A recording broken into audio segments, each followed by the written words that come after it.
তারপর ঘড়ি দেখতো। ওটা হচ্ছে স্কুলে দেরি হয়ে যাচ্ছে, আরেকদিন বলবো। স্কুলের সময় হয়ে গেছে বলে স্কুলে চলে যেত, কিন্তু গল্প আর বলা হতো না। না, আজকে আমার জীবনের প্রথম ধোঁকা খাওয়ার গল্প আপনাদের সাথে শেয়ার করব। আমি যখন ছোট ছিলাম তখন বাটন ফোনের যুগ ছিল। তো মাত্র বাটন ফোন আসা শুরু হয়েছে, স্মার্টফোন তো ছিলই না। তো আমাদের বিনোদনের প্রধান মাধ্যম ছিল হচ্ছে টেলিভিশন। তো টেলিভিশনে নাটক, সিনেমা তো খুব মনোযোগ দিয়ে দেখতামই। পাশাপাশি আমরা বিভিন্ন অ্যাডও মনোযোগ দিয়ে দেখতাম। তো তেমন একটা অ্যাড ছিল, আমাদের বয়সে একটা মেয়ে পরিপাটি হয়ে আসতো। আমি একটা ছোট্ট গল্প বলবো, শুনবে তো? দাঁড়াও। একটু দাঁড়াবো? দাঁড়ানোই আছি।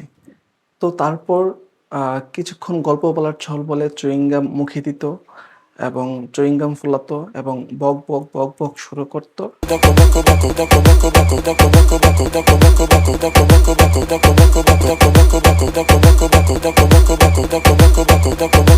তারপর আরো কিছুক্ষণ বক, বক, বক, বক করত।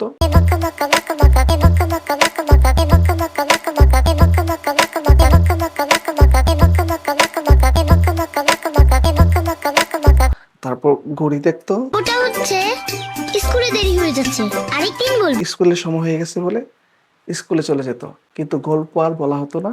না,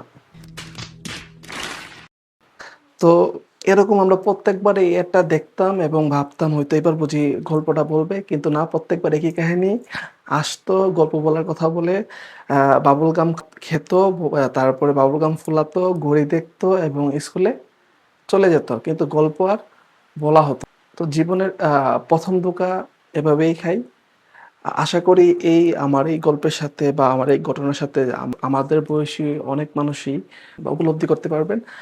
তো সবাই বেশি, বেশি ভিডিওটা শেয়ার করবেন যাতে এই ভিডিওটা আপামনির পর্যন্ত পৌঁছায় এবং আপামনি যাতে দেখতে পারে। এবং আপামনির কোনো খোঁজ খবর থাকলে জানাবেন।